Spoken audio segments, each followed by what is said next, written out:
one who ruins the people. Baruch Hashem Yahweh. We believe that the original charges against Yeshua are found in the following passages preserved in the Babylonian Gemara. What is the Gemara? Very good. What is the Talmud? It's made up of two parts. The Talmud equals the Mishnah plus the Gemara. Write it down. The Mishnah are the rabbis commentating on the Torah. The Gemara are the rabbis commentating on the commentaries of the Mishnah. If you're confused, that's fine. We'll feed you water later. So when a Hebraic person says, I believe the Talmud is inspired, they're saying, I believe the rabbis took the Torah and the Tanakh, and their commentary was given by Yahweh as part of the Torah She'Be'al Peh on Mount Sinai, and Moshe passed it to Aaron, Aaron passed it to Elazar, Elazar passed it to Pinchas passed it to the, and so on and so on, they passed it to the Nevi'im, and the Nevi'im, Amos, Hoshea, and so forth, passed it to the Sanhedrin, i.e. the men of the Great Assembly, who recorded it circa 135 BCE to 230 CE, when it was finally put in writing, codified, and finished by Yehuda Hanasi, or Judah the Prince. Okay? But every good Jew believes that Moshe received the entire commentaries of the Mishnah and the commentaries of the commentaries in the Gemara from Mount Sinai. He just didn't put it down, and many years later, Yahweh told these rabbis to finally record it. It's called the Torah She'Be'al Peh, or the Torah that is given orally or by mouth, oral Torah. So the oral Torah is considered equal to the Torah. Why? Because in the Hebraic mindset, it is the second half of the Torah that was never written down by Moshe Rabbeinu. That Moshe had a whole nother part of the Torah, but it was never written down. Amen? Called the Torah She'Be'al Peh. But we believe that in the Talmud we can find many references to Bilam in a latter-day eschatological context, being referred to, listen, not as someone who lived in the days of Balak, Melech, Moab, but as someone who was a contemporary or a troubling contemporary to the time when the Mishnah and the Gemara were actually recorded. So that they're talking about a contemporary in Israel. They're not talking about a historical prophet named Bilam. Are we on? They're talking about someone that was their contemporary. The contemporary of Rabbi Akiva. The contemporary of Rabbi Eliezer. The contemporary of Rabbi Hananiah. The contemporary of Rabbi Yehonatan, Jonathan. Turn with me, please, to Psalm 91. Tehillim 91, verse 10. Is anyone enjoying? Yes. You're not going to find this in most Messianic congregations, which is why you come here. Right. Oh, have you read the wonderful story of Bilam, when God stopped Bilam from cursing Israel? And they stop, and they got nothing more to share, and they got nothing more to add, and they have nothing more to contribute. Hallelujah. I'm showing you today, turn to your neighbor and say today, that Bilam is a concept. In Hebraic mindset, it is not a person, it is a concept. Just like Mashiach. The Hebraic mind, why do they accept Yeshua as their personal Lord and Savior? I'll tell you why. Because in Hebraic mindset, which teaches all three major branches of Judaism, Moshiach is not an individual, whether it's Yeshua or Albert Einstein or Deputy Dog. It can't be Yeshua because Moshiach is not an individual, it's a concept. It's a concept of peace, it's a concept of tranquility, it's a concept of global nirvana. So how can your Yeshua be Moshiach? Accepted that Moshiach is not an individual, rather it is a concept. It is a longing for the peace and the nachas and the nirvana of the olam haba, of the world to come. So right away Yeshua can't be the Messiah. Because in the Hebraic mindset, there is no personal Redeemer. Their Yahweh is the Redeemer. Why do we need another Redeemer? It could be Confucius, it could be Castro, it could be Jesus Christos, and Cristo Jesus Ben Alfonso. It doesn't matter. There is no such thing as a personal Mashiach. So you're automatically wrong. So you better understand the Hebraic concept. And if you think that this is a teaching where I'm teaching you Talmud, you don't know anything. Right. This is those who teach the three major branches of Judaism have decided this is what Bilam means. They don't when the Jewish mind considers Bilam, they don't consider who you and I consider in Bamidbar 23. They consider a concept of ruin and destruction far greater than the historical character of Bilam. Does any of this make sense? Yes. Does this make sense? Hallelujah. Tehillim 91. Tehillim 91, verse 10. There shall no evil befall you, speaking to the believer, the believing Israelite, neither shall any plague come near your dwelling. Hallelujah. There shall no evil before you, neither shall any plague come near your dwelling. Why? For he shall give his messengers charge over you to keep you in all your halachot. Sound good, right? Well, let's see what the Hebraic understanding of that verse is. According to the Talmud, the Gemara, it says, this verse means that, listen, evil dreams and bad fantasies will not vex you.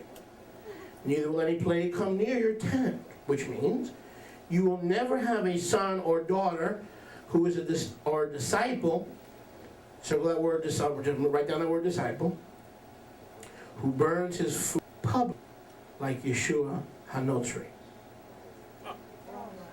Write that down. They attribute this psalm to the righteous Israelites, i.e. those who follow the rabbis and not Yeshua, saying that according to this verse, no evil will befall you, nor plague will come near your dwelling, because the righteous of Israel will never have a son who is a disciple and burns their food publicly like Yeshua HaNotzri, or Yeshua the Nazarene. Now what does this mean, burns their food publicly? What on earth is that? What is the accusation against our Moshiach that he burned his food publicly? Does that mean he didn't barbecue in the privacy of his backyard? Does that mean he burned his food in public? Does that mean he didn't know how to entertain company, that he was unsociable, and that he was a bad chef? No. It all falls into the concept of Bilam. The concept of Bilam.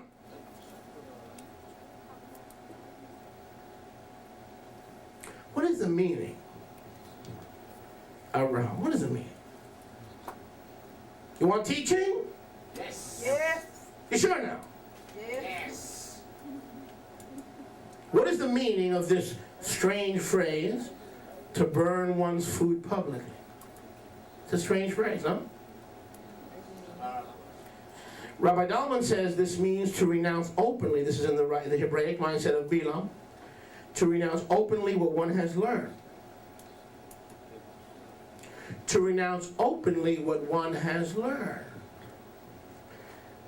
Rabbi Liabel is of the opinion that public burning of food is a contemptuous expression for the public offering of nice foods to idols. Getting quiet now. That the Christians in their assemblies offer sacrifice to idols was firmly the opinion of the Jews of old time, as it has been to many of the present day.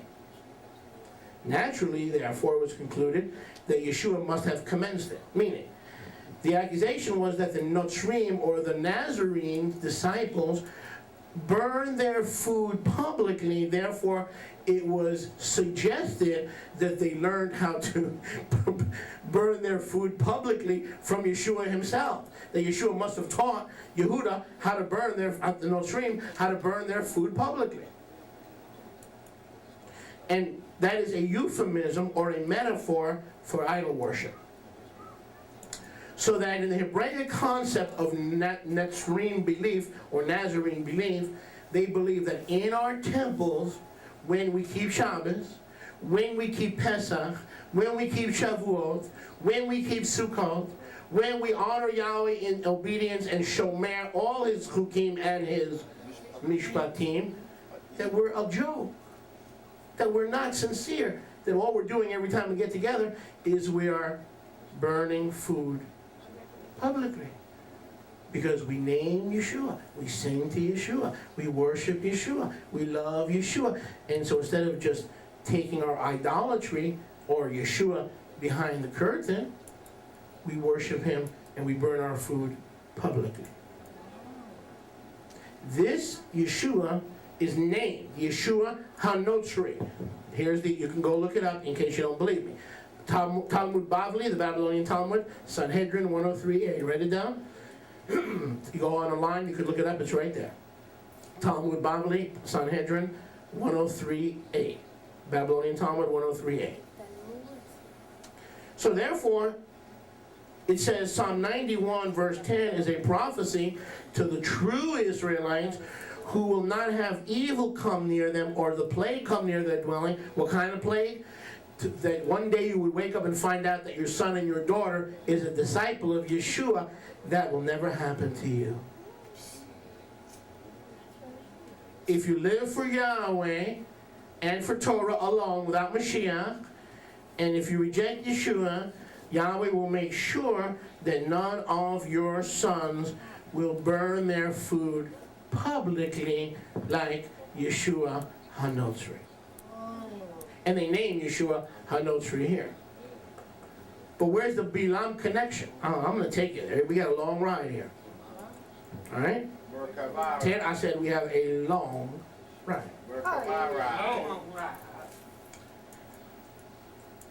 In this connection, we are reminded that the charge brought against the Baalamites what did we learn last week? Who were the Baalamites? The Nicolaits. What does Nicolite means? To destroy the people. Nicol, victory over the laity. So what is the Hebrew way of saying Nicolaitans? Yeshua said, I hate the deeds of the Nicolites. What's the way, how would he say it in Hebrew? I hate the deed of the Baalamites and the Baalamite followers and the Baalamite disciples. Turn with me now to Gileanah, Revelation, Gileanah 2:14. Gileanah 2:14. Gileanah 2:14. Yahshua is speaking. But I have a few things against you because you have there those who hold to the teaching of Bilam. There it is, circle that. He said, I have a few things against you and to the Kehillah where? At Pergamos. Because you have those who hold to the teaching of Bilam, who taught Balak to cast a stumbling block before the children of Israel, to eat things sacrificed to idols, and to commit fornication. What's wrong with that? What's wrong with that verse? Where in the Torah does it say that Balaam taught the children of Israel to eat food sacrificed to idols? Where is it? It's not there. He taught them how to be idolaters by mixing with the daughters of Moab. He taught them how to mix with the daughters of Moab. But where did Bilam in Torah ever teach the children of Israel how to eat things sacrificed to idols? Where is it? He taught them how to go after idols. He taught them how to fornicate with the daughters of Moab and to seek and worship and seek out their Elohim. Yeah. But he never said, now this is how you eat meat and sacrifices. Sit down, put salt, put pepper, and add etakut. He never taught, Bilam never taught Israel to eat meat, sacrificed to idols. Where did that come from? It is Yeshua's response, I believe, to the writings that are considered today Hebraic concept. Because when Yeshua gives these, he knew the rumors that were circulating. And now look at verse 15. So you have also those in Pergamos who teach the teachings of the Bilamites. You see the connection between the Bilamites and Bilam of 14? Verse 15 follows verse 14, does it not? Is there not a connection between the Bilamites, i.e. in Greek, the Nicolaits, and Bilam? Yeshua says, I hate Bilam, I hate his followers, and I hate the Bilamites who exist today. Which teaching I hate? Make teshuvah. Verse 16, make teshuvah, or I will come quickly and fight against you or them with the sword of my mouth. He that has an ear, let him shema what the Ruach says to the Israelite congregations. Yeshua said it's a lie. So what is this? What's going on here? Listen carefully. Eating things sacrificed to idols, committing fornication, is not merely mocking the kadosh and the set apart. Listen. What is the primary understanding of eating things sacrificed to idols? Idolatry. Is not that the primary understanding? Idolatry. But Yeshua goes deeper than that. He says, I hate the deeds of the Balamites, or the destroyers, this congregation of destroyers, because according to the teachings of the Hebraic concept of Balaam, true Balaamite worship includes the teachings of Yeshua and Paul, listen, who set aside the Jewish laws regarding kosher foods and legitimate marriage, and they freely use food that has been offered to deities, heathen deities, or allowing marriages that are prohibited. Hello? So the deeds of the Nicolaits, or in Hebrew known as the what? The Balamites, are a teaching within the Kehilot of Yeshua in Asia Minor, where Yeshua says, that's not me. I don't teach my followers how to burn their food publicly, i.e. eat meat offered to pagan idols, and B, all that anti-Torah, antinomian garbage is not of me.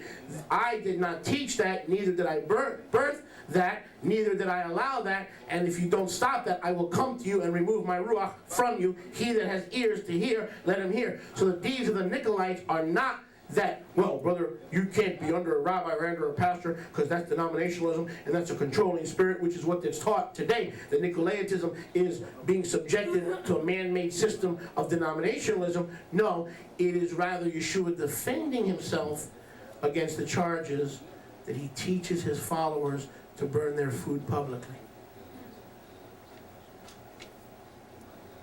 Where are you going to get teaching like this? Tell me. Nowhere. No way.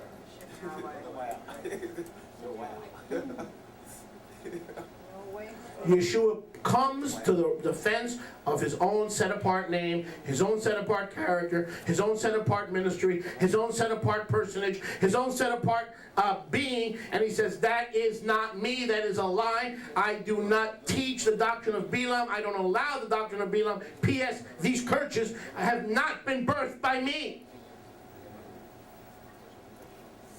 Because Nicolaitism, by Hebraic concept, means Balamites, meaning the destruction of the truth.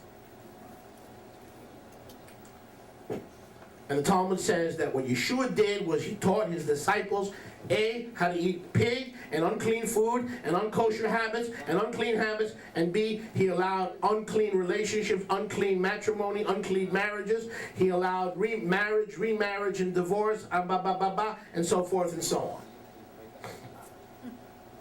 And Yeshua says, no, I don't. Those who, pardon me, those who eat things sacrificed to idols and those who commit fornication are not of me. So how can I teach my followers to burn their food publicly? So in the Hebraic concept of the unregenerated, unsaved Jewish leaders that teach how many denominations? All three major branches of Judaism receive this teaching. Why are you teaching this, Rabbi? Why don't you teach me who I am in Christ? Why don't you teach me about the glorious second coming of the Lord? because this is the concept that is being taught to all three branches of Judaism. Because even those who don't study the Talmud receive their teachings from those who must know the Talmud to graduate the Hebraic seminaries. Does this make sense? And if Yeshua thought it was important enough, if Yeshua thought it was important enough to defend himself, shouldn't we talk about it? Yeah. He said, I'm not a Baalamite, and I don't allow Baalamitism in my congregations. And in Greek, Baalamitism is called Nicolaitism. Teaching you can eat unkosher foods, you can break the Torah, make your own Torah. Go as you please. Live as you please. Pick your own Shabbat, pick your own Moedim, pick your own diet. Let me continue. Is anyone enjoying? If you find someone sleeping, please wake them up. Please. This is, however, no consensus of opinion. Listen, with regard to the meaning of the phrase burning one's food publicly. The rabbis, we must remember, applied the term idolatry in the loosest fashion to everything that was not strictly Jewish custom and belief. And it is hardly to be believed that early Christians, least of all Yeshua himself, could have been accused of idolatry in the literal meaning of the word, even by their most bitter opponents. I am therefore inclined to think that there may be other meanings in addition of burning one's food publicly. The main point of the accusation is contained in the word publicly. Write that down. The main point of the accusation in the Hebraic understanding of Bilam. And what is the Jewish prayer and hope? That your son and daughter, according to Psalm 91 verse 10, never burns their food publicly like those, heathen and wicked Notzrim. Pardon me, honey, I am a Notzrim, and I'm one of them, and I don't burn my food publicly. That's right. Or privately, for that matter. I don't practice heathenism privately or publicly. That's right. Now watch this. The main point of the accusation is contained in the word publicly. It was the doing of something or other publicly, which apparently might not only have been tolerated privately, but was presumably the natural thing to do in private. Now the main burden of Christian tradition, listen, is that Yeshua went and taught the people publicly. The poor, the outcast, the oppressed, the downtrodden, and the sinners. Correct? All of whom, according to the rabbinical law, halakha, rabbinical law, the mysteries of Torah were never, listen, were never to be explained and expounded to anyone unless they first purified themselves. So that the accusation that Yeshua burned and Bilam, did it say here in Revelation 2:14 that Bilam offered things sacrificed to idols? That's not in the Torah. Bilam never taught Israel how to eat things sacrificed to idols. That's not in the Torah. This is Yeshua defending himself against these lies. Yes. So not only does burning your food publicly mean worshiping, being idolatrous in public, but a secondary opinion, in the Talmud there are many levels of what? Opinions. A second opinion is that Yeshua was doing publicly what should only be done privately, which is teaching, write this down, the Am Haaretz. Very good, I'm glad everybody's taking notes. Teaching the Am Haaretz, or the scum of the earth. That if he was a real rabbi, just like Shimon the Prush, remember in the Besorah?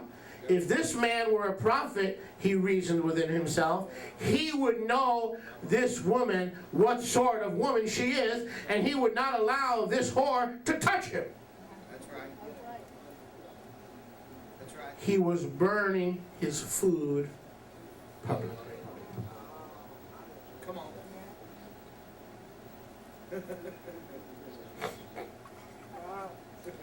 In other words, if he was a true Navi, especially Moshiach ben David ben Yahweh, if he came across the scum of the earth, the lowlifes, the fishermen, the farmer, the lowlifes, he would do so privately and have restraint, but not burn his food publicly and share the deep things of the Merkava in the chariot with the Am Haaretz.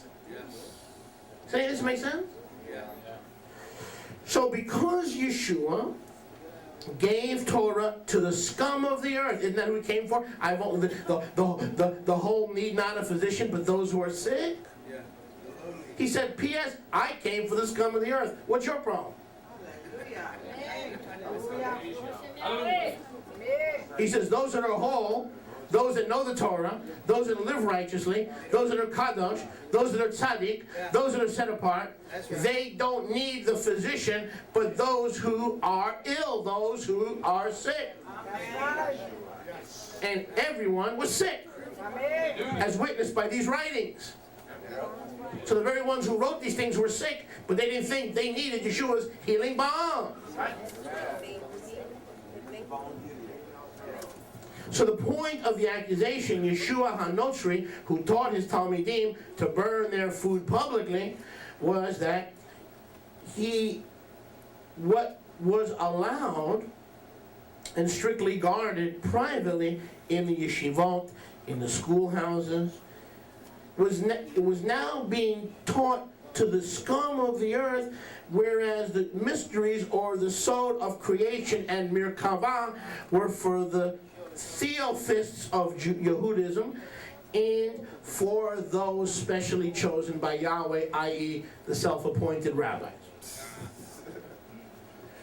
So no real rabbi would take all the truths of the sod and the mysteries of the faith, such as the Merkava of Yecheskel, chapter 1, and share them with Simon Peter, with Shimon Bar Yonah, with Yochanan, with Yaakov, with these were scum, fishermen, plain, ordinary, unintelligent, uneducated. And it says when the Sanhedrin saw them, they wondered, where did these folks have their learning?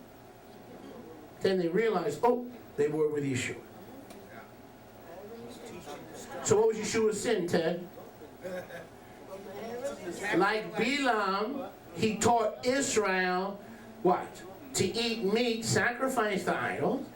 He taught Israel to worship. And those churches that came out of the early Netzarim community did not resemble Torah assemblies, rather resembled the deeds of the Balamites, who in Balaam destroyed Israel, tried to destroy Israel, not physically, rather spiritually. So in the Hebraic traditional concept, Bilam is Yeshua. It is a euphemism for the false prophet Yeshua, who caused Israel to stumble, to eat food sacrificed to idols. How did he teach Israel to eat food sacrificed to idols, i.e. to live a life apart from Torah? By burning his food publicly.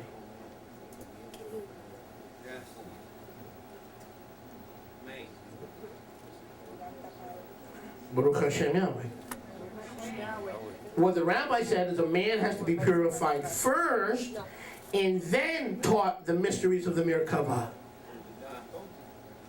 First they have to be pure and then enter into the esoteric mysteries of Kabbalah and the manifestations of Yahweh and the hidden deep things of the Ruach. First they got to be clean, not unclean. Yeshua said, no, I'm looking for the unclean. I'm looking to purify them and then to teach them. So the accusation was he burned his food publicly and caused them to eat food sacrificed to idols. Hello? Should I stop now? No. Where are you going to learn this? Baruch Hashem Yahweh. There's a Talmud. And they go, Psalm 91, verse 10. If you follow us, then that evil won't come upon you. And none of your children will become a disciple of Bilam.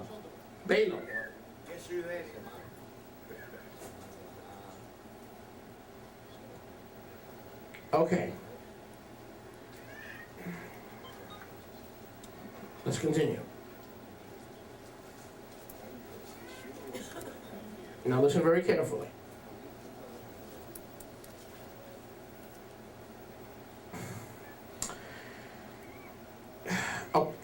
According to the sayings of the Talmud, and this is fascinating. It's not easy to understand, but it's fascinating. You must stay plugged in. Turn to your neighbor and say, Plug in. stay plugged in, or I'm going to unplug you. There you go, plug in. Because if you don't stay plugged in here, you're going to miss it. Stay plugged in.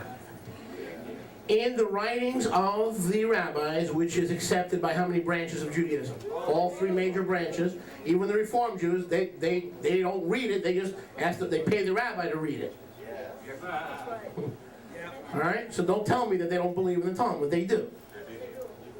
Okay. It says, quote, "There is no breaking in." Listen very carefully. There is no breaking in that our company, meaning Israel, or the rabbis or the Jews, shall not be like the company of Shaul, the king, Shaul, from whom Doeg the Edomite, write it down, Doeg the Edomite had gone out. And no going forth, that our company shall not